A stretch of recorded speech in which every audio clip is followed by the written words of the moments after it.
Merhaba arkadaşlar. Bugünkü çalışmamızda da hem bayanların hem erkeklerin kullanabileceği bir bere yapacağız. İpim Himalaya'nın Super Soft ipi. Bu ipi daha önceden kullandım. 100 gramı kaldı sanırım. Yani 100 gramdan çıkar bir bere. Bu şekilde tığ numaram da 6. Yani şöyle bakın 6 numarayla öreceğim. Önce berimizin lastik kısmından başlayacağız. Şöyle şurada biraz ip bırakıyorum. 1, 2, 3 zincir çektim. Tığımı doluyorum.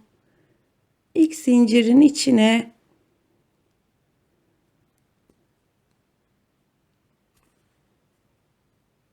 attım. 1, 2 de çıkıyorum. Tekrar tığıma doluyorum. Lastiğimizi yanına doğru yapacağız trabzanlarımızı. Bakın şu altta 2 tane ilmek var. İkisine birden girdim.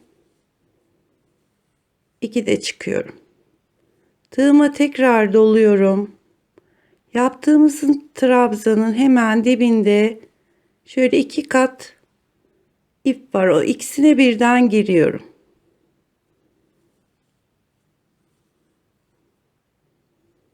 Tekrar doluyorum.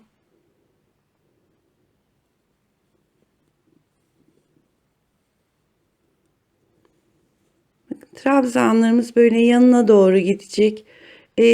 Bu da şapkamızın, beremizin alt lastiğinin yumuşak olmasını sağlayacak.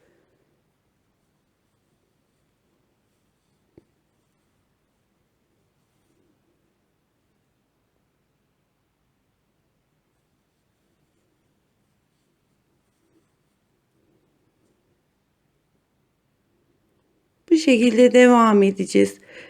Bunda da yapacağınız yaşa göre, yapacağınız bedene göre diyeyim, daha doğrusu şapka bedenini istediğiniz sayıda devam edebilirsiniz. Yani santimleyerek de gidebilirsiniz. Bu şekilde dibindeki 2 ilmeğe batarak trabzanlarımızı yanına doğru yapıyoruz. Bakın bu şekilde trabzanları hazırladım. 64 tane trabzan yaptım. Şöyle katladığımız zaman bu şekilde olacak. Bu sayıyı dediğim gibi baş çevresine göre yapabilirsiniz. Yani yanına gittiği için, zincir çekmeden yapıldığı için baş çevresine göre ayarlayabilirsiniz. Şimdi trabzanlarımı düzelttim. Bakın şurada bir ip bağladık. Buradaki açıklığı daha sonra tutturacağız. İlk yaptığım trabzana şöyle arkadan giriyorum ve birleştiriyorum.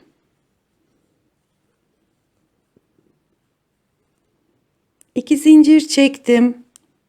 Yanındaki trabzanı, bunu önden aldığımız için şöyle arkadan alıyorum.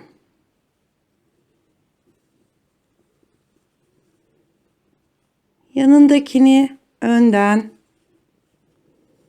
bir ters bir düz lastik kuruyoruz arkadaşlar. Bir tane arkadan,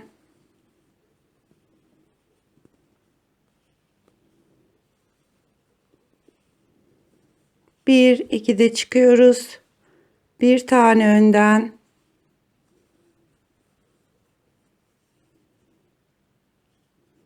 bir tane arkadan olmak üzere bütün ilmeklerimizi bu şekilde devam edeceğiz.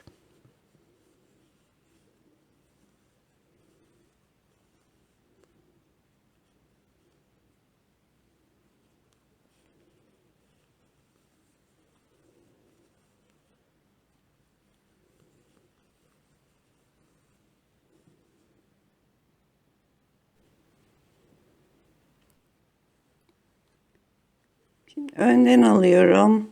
Son 2 ilmeğim kaldı. 63 ve buradaki ilmeği de ters alıyorum. 64. Yine ilk ilmeğimi şu şekilde giriyorum ve birleştiriyorum. 2 zincirle yukarı çıktım. İlk ilmeğimi yine arkadan alıyorum. Yanındakini önden, yani önden gördüğümüz ilmekleri önden, arkadan gördüğümüz ilmekleri yine arkadan. Yani birçoğumuzun bildiği tığ işi lastik yapımını beremizin kenarında kullanacağız.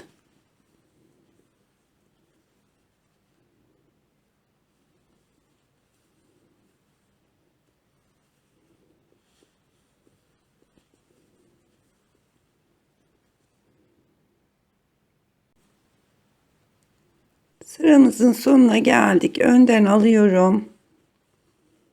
Son ilmeğimi arkadan aldım. Ve birleşme noktasına geldik. Yine ilk ilmeğimi arkasından girdim. Şu şekilde birleştirdim. 2 zincir çekiyorum. Arkadan aldım. Önden alarak bu lastik kısmını tamamlayacağız. Bu bantın ne kadar kalınlığında istiyorsanız o kadar devam edebilirsiniz. Şu anda 1, 2, 3, 4. sıradayız.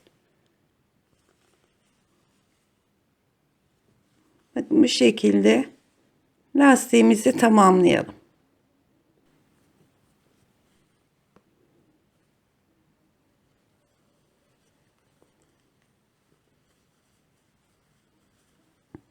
Birleştirmemi yapıyorum. Lastiğimiz bitti arkadaşlar. Şöyle 2 tane zincir çekiyorum. Trabzan sırasından sonra ben 4 sıra yaptım. Yani toplamda 5 sıra. Bu kadar yeterlidir. Şöyle santim olarak vereyim.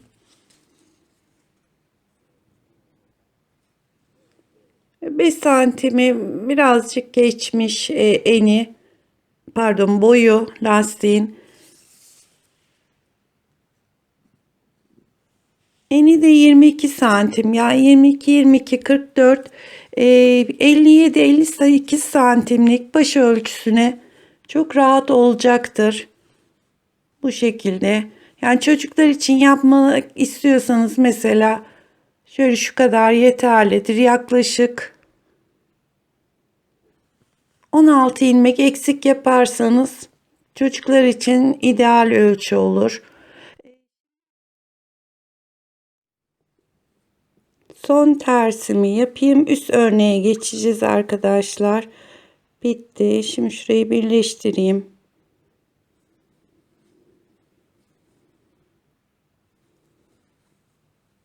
İki zincir çekiyorum.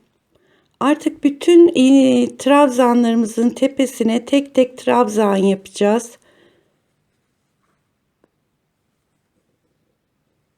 Hatta şu dibine de yapalım. Evet, ilk 1 2. Üçüncü trabzanımız 4 5. 5 tane yaptıktan sonra bu altıncıya çift yapıyoruz.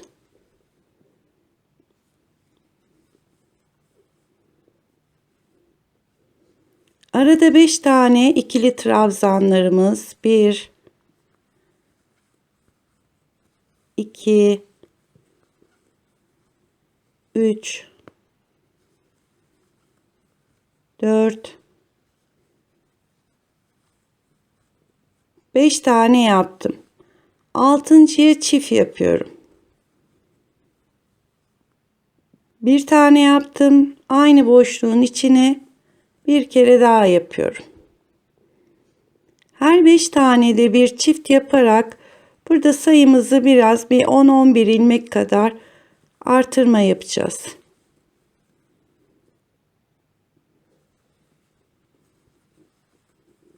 Dört,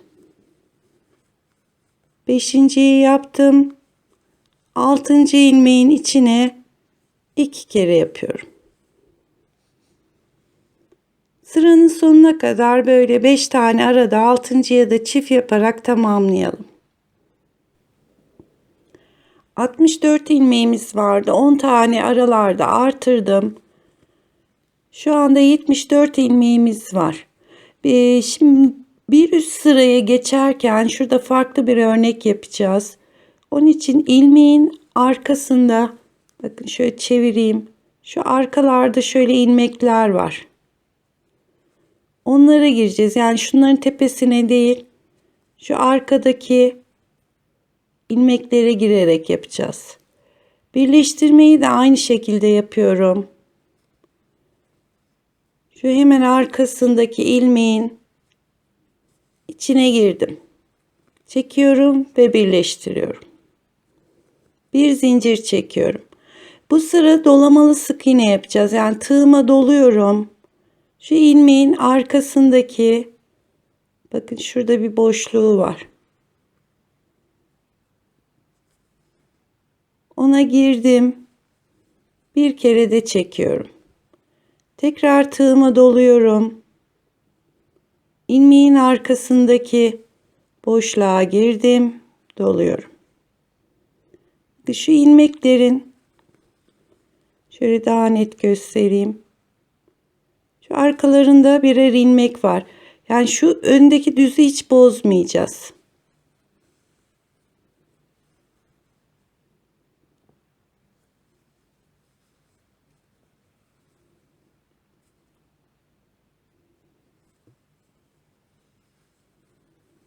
Evet, bütün ilmeklerin arkasındaki boşluklara girerek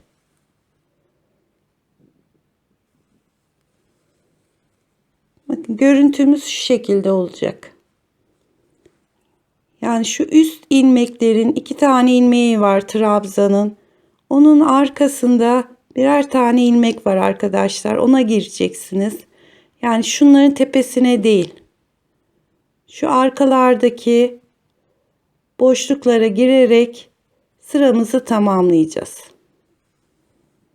Tığıma doluyorum. Şu arkadan alarak sıramı tamamlayacağım.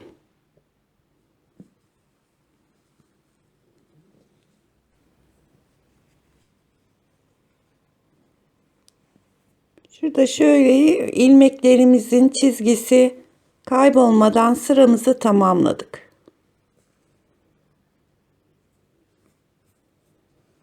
Şimdi bir üst sıraya geçerken yine buradaki ilmeğin arkasına giriyorum ve birleştiriyorum.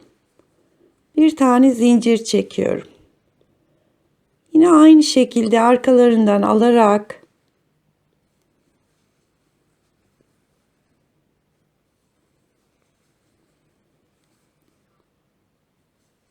böyle arkalarından alarak devam edeceğiz arkadaşlar.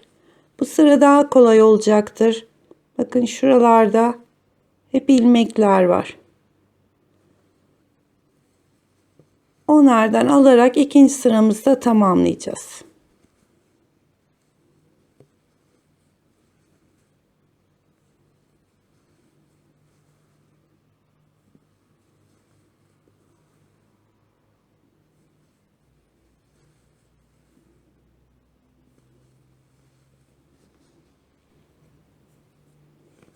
Sıranın sonuna geldik. Yine arkasına girdim, birleştiriyorum ve bir zincirle üst sıraya çıktım. Üçüncü sıramızı yapıyoruz. Bakın yine aynı şekilde, artık bundan sonrası kolay ilmekleri almak.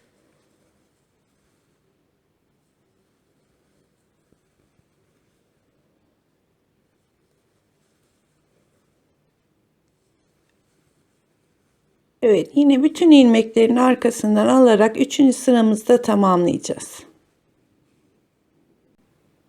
Üçüncü sıramız bitti. Şimdi dördüncü sıraya geldiğimiz zaman yine şu arkadan bir birleştirme yapıyoruz. Bir, iki tane zincir çektim. Artık bu arkadakileri alarak trabzan yapacağız.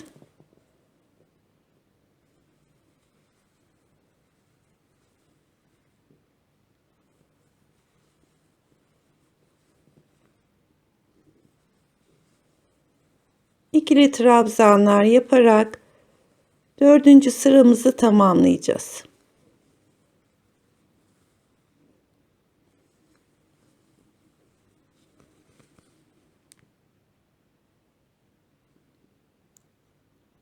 Üç tane yaptık fakat 4. sıra trabzanı pardon 3 çizgi çıkardık fakat 4.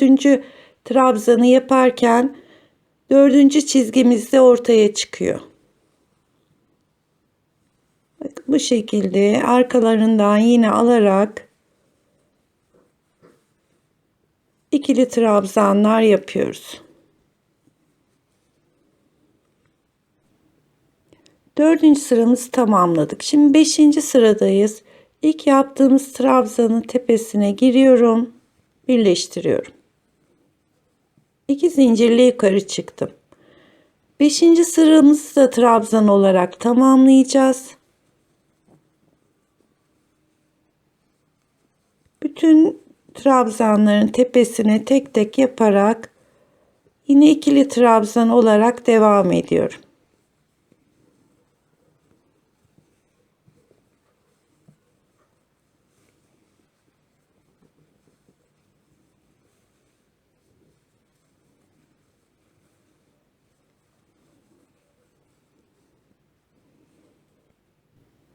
Beşinci sıramızın sonuna geldik. Artık bundan sonra sıralarımız aynı şekilde devam edecek.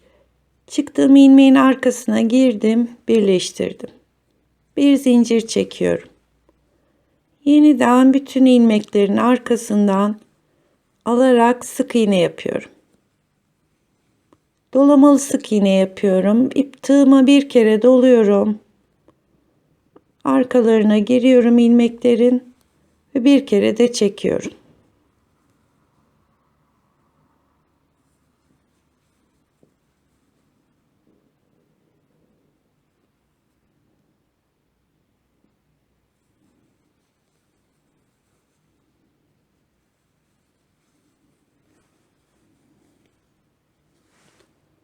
Yine ilk sıraya döndük arkadaşlar. 1 2 3 tane arkadan almalı sık iğne yapacağız. 2 sırada trabzan yapacağız. Yani toplamda 5 sıra aynı şekilde devam edecek.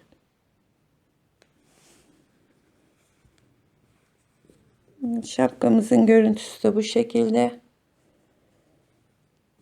Bir 5 sıra daha tamamlayalım. Boyu yeterli olursa kesmesine geçeceğiz. Değilse bir örnek daha yapabiliriz. Bu şekilde devam edelim. Şu birinci örnek, arada 2 trabzan sıramız var. İkinci örnek ve üçüncü örneği tamamladım. Ve bir sıra trabzan gittim. Şimdi şapkamızın azaltmasına geldik.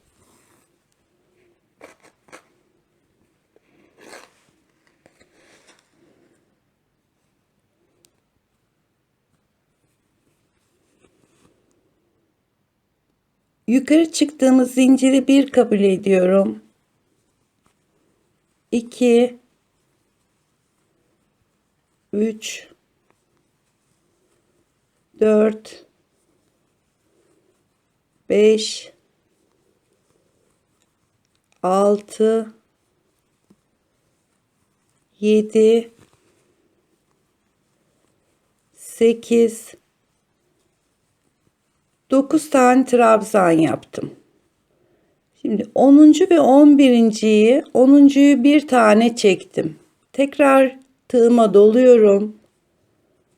11'i de bir kere çekiyorum. Daha sonra 3 ilmeğimi birlikte topladım. Yani şu 2 ilmeği birleştirdim. Tekrar 9 tane trabzan yapıyoruz.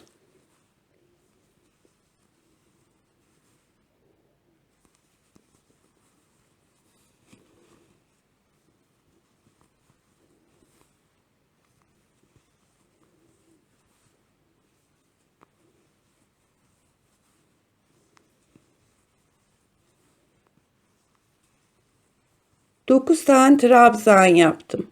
10.'yu yaparken bir tanesini çektim, diğerini tığımda bekletiyorum. Tekrar doluyorum. Yanındaki boşluğa batıyorum. Bir kere daha çekiyorum. Tığımdaki 3 ilmeği birlikte. Aralarda 9 tane trabzan yapıyoruz. Daha sonra 10. ve 11. ilmeği birlikte alıyoruz.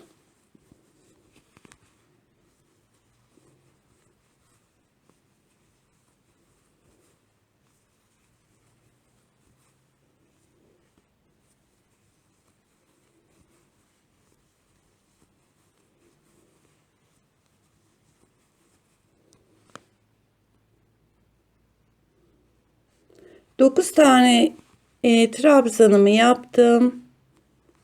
10'uncunun bir tanesini çektim. Tekrar tığıma doluyorum. 11.'yi yine bir kere çekiyorum. Daha sonra şu üçünü birlikte.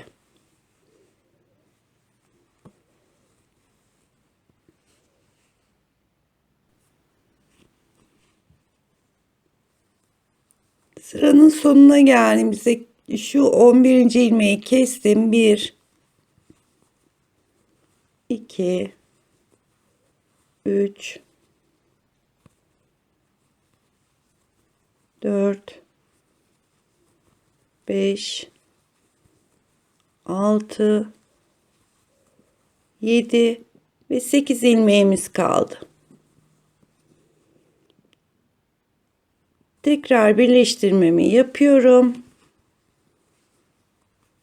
3 zincirle yukarı çıktık. Bunu bir kabul ediyorum. 2 3 4 5 6 7 8 8 tane ördüm. Zaten şu kestiğimiz yere geldik. Şimdi bir tane 9'uncuyu battım. Yanındaki 10'uncuya batıyorum. Üçünü birlikte. Bu sırada da aradaki trabzanlarımız 8 tane oldu. 1 2 3 4 5 6 7 8 tane trabzan yaptım. Zaten bir alttaki 2 tane ilmeği topladığımız yere geliyoruz. Tekrar bir tane batıyorum. Tığımda bekletiyorum. Kestiğimiz ilmeğin yanındaki ilmeğe batıyorum. Üçünü birlikte. Bu sırada da aradaki ilmeklerimiz 8 tane kaldığı için 8 tane örüp 9 ve 10. ilmekleri birlikte alıyoruz.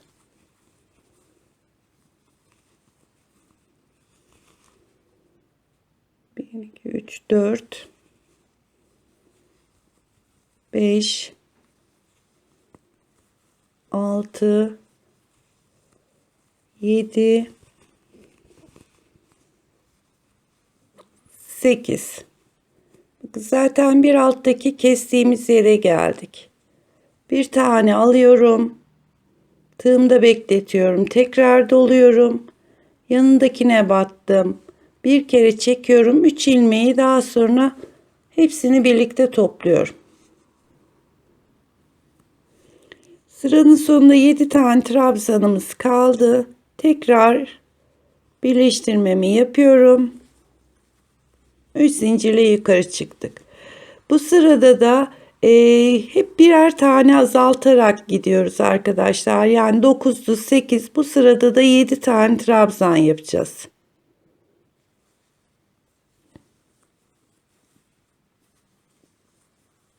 Altı, 7. trabzanımı yaptım. Bakın bir alttaki kestiğimiz 2 ilmek var.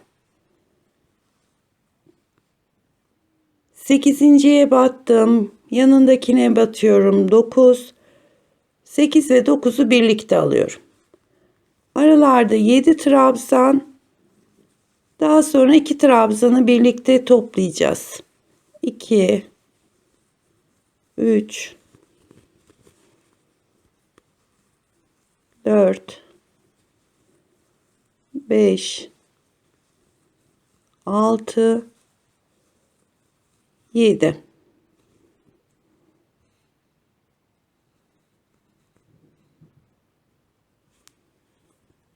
8 örmüşüz. 1, 2, 3, 4, 5, 6, 7. 7 tane ördükten sonra 8.'yi alıyorum, bir kere çekiyorum. 9'a batıyorum, bir kere çekiyorum. Daha sonraki 3 ilmeği birlikte topluyorum. Aradaki trabzanlarımız 7 oldu. Bu sırayı da böyle tamamlayacağız.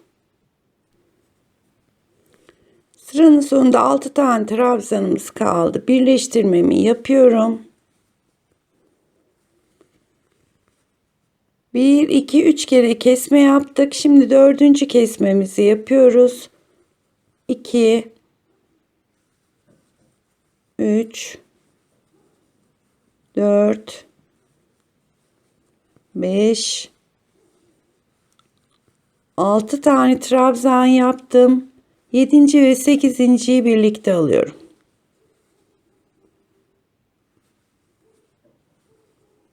Tekrar aralarda 6 trabzanımız kaldı. 2,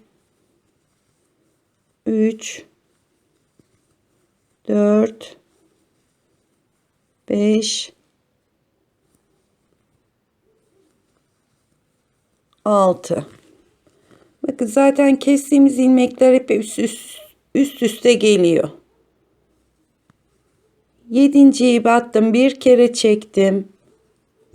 Yanındaki boşluğa batıyorum. Bir kere çektim. Daha sonra 3 ilmeği birlikte topluyorum. Bakın şurası kesme sıramız.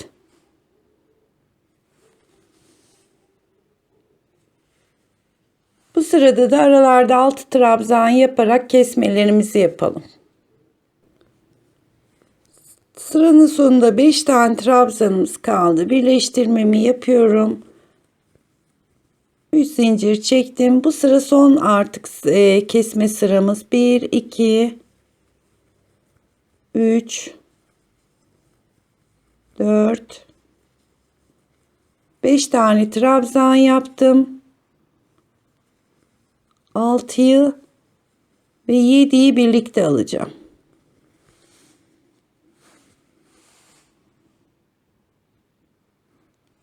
Beş tane 5 sıra kesme işlemi yaptık arkadaşlar. Şimdi aralarda 5'er tane trabzanımız var.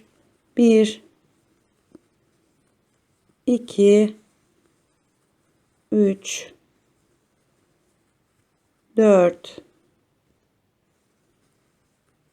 5. 5 tane trabzan yaptıktan sonra yine 2 tane trabzanı birlikte alarak toplama işlemini yapıyoruz. 1, 2, 3, 4, 5, 6. Toplamda 6 tane trabzan sıramız oldu. Artık bir sırada sık iğne gideceğiz.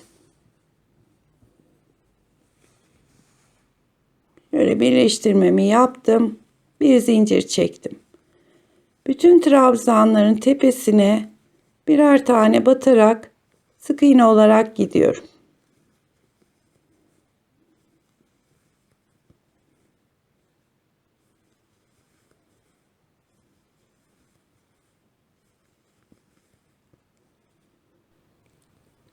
Sıranın sonuna geldik. Birleştirmemi yapıyorum. Bir zincir çekiyorum.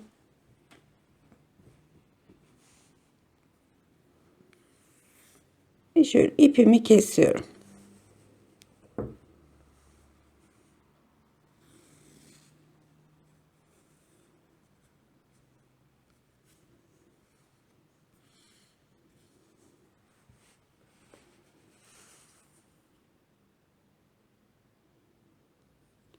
İpimi iğneye geçirdim. Bakın şu tepemizi şöyle iğne ile toplayacağız. Bu yaptığımız sık iğnelerin içinden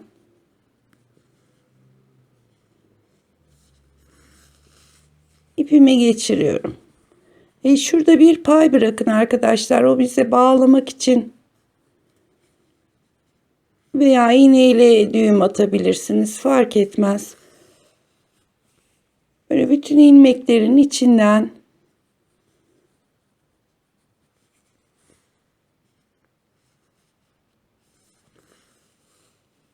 ipimi geçirerek bu sıranın büzmesini yapacağız.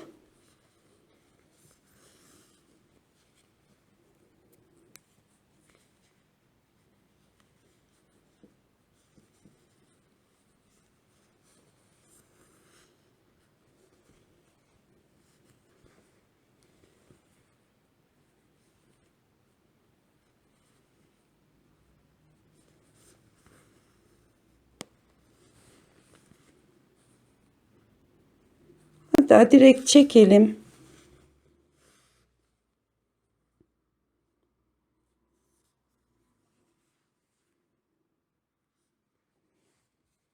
Şimdi şapkamı ters çeviriyorum.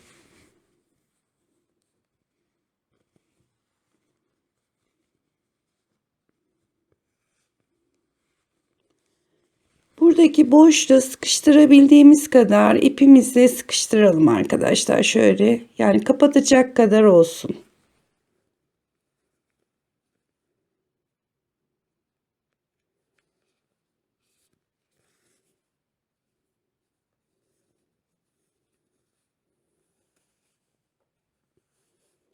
Sıkıca şöyle bir iki tane de düğüm atacağım.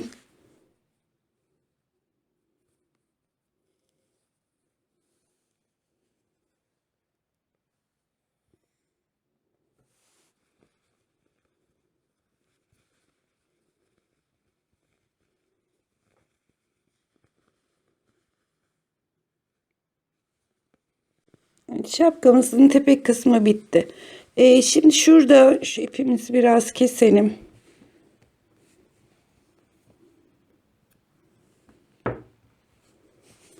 İlk başladığımız noktada şöyle bir başladığımız noktayla bitirdiğimiz nokta arasında bir ayrı yer var. Oraya şu kenarındaki kendi ipiyle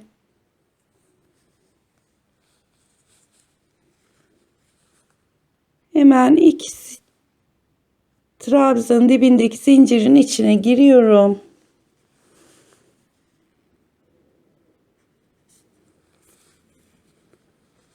Şöyle bir kere daha girelim, sağlamlaştıralım.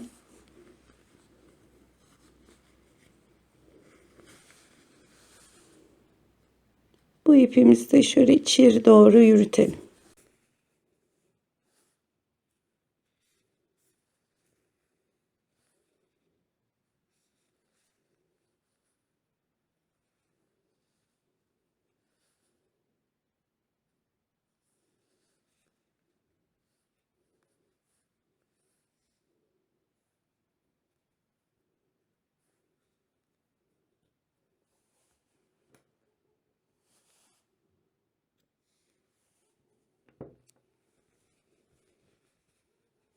Evet arkadaşlar, beremiz bitti. Bu biraz sarkmalı bir bere. Ben bunun santimini yazacağım videoların altındaki açıklamalar kısmına. Şimdi dilerseniz eğer tepesine hani bayan kullanacaksa pompon da takabilirsiniz.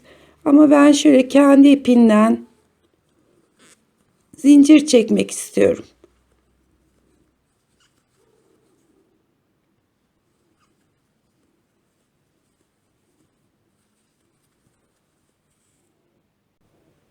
Ben ortalama 130-140 civarında şöyle zinciri çektim. İpimi kesiyorum.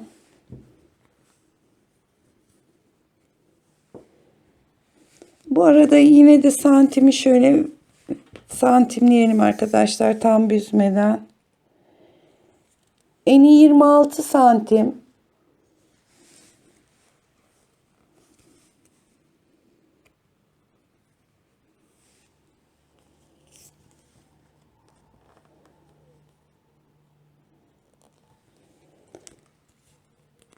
Boyu da 29 santim oldu. Bu çektiğimiz zinciri yine iğneme geçiriyorum.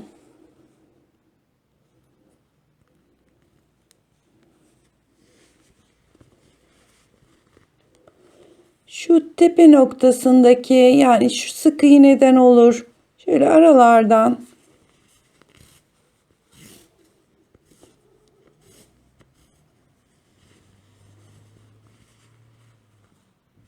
o çok önemli değil. Şöyle birkaç tanesini alıyorum.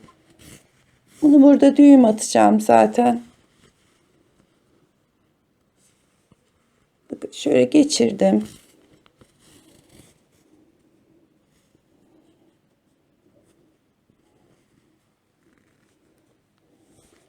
Şurası dikiş yerimiz olduğu için o tam düğümümüzü oraya denk getirelim.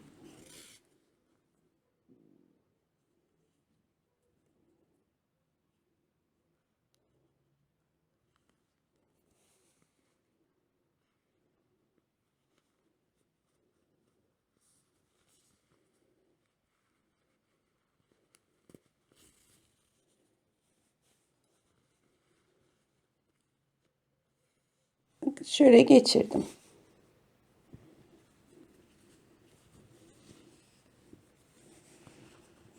Şu ipleri eşitleyeyim arkadaşlar.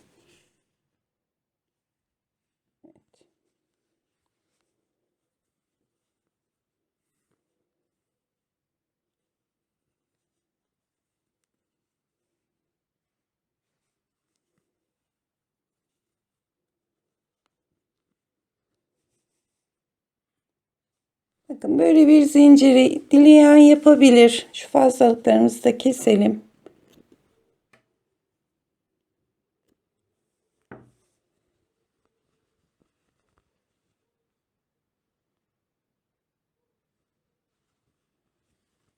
Dileyen bu şekilde kullanabilir. Dileyen buraya bir pompon takabilir. Yani şöyle şapkamızın görüntüsü de bu şekilde. Çok rahat bir bere oldu. Hep tığla ve modeli de çok güzel oldu. Yapacak arkadaşlara kolay gelsin.